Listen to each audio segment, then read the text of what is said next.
is the Muslim God the same as those of Christians?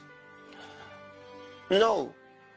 There's a reason why I say no. I'm not sure. I'm not sure they're thinking the same thing that I'm thinking. In other words, a Muslim may not think that I'm right to say that is not the same God. But I can say they're not.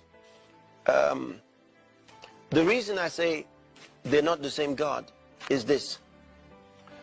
The God that the Christians worship sent Jesus.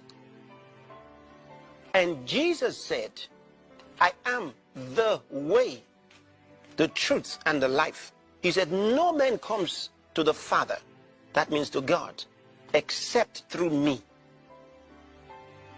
So, if there's any religion in the world that people try to go to God without going through Jesus, then of course, that must be another God. See, that must be another God, because the God of the Christians is the God of Jesus Christ, and is a God who raised Jesus from the dead, because the Christians believe that God raised Jesus from the dead and that Jesus is not dead. He died, but God raised him up and showed him openly. There are other people who saw him alive, and when he went to heaven, he didn't vanish. According to the Bible, he just ascended from the ground, and they saw him lifted.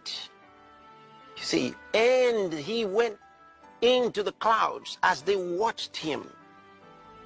This his disciples saw. And another beautiful thing about him is the fact that his name has power. When you pray in the name of Jesus, the Father answers.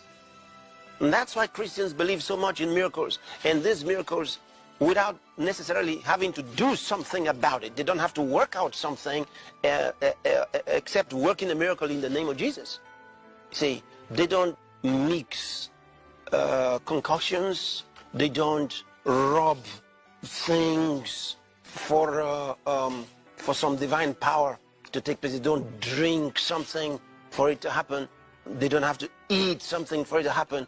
They call the name of Jesus. They pray to the Father in the name of Jesus, and the Father responds. That's wonderful. That's wonderful. So, they're not the same God. They're not the same God.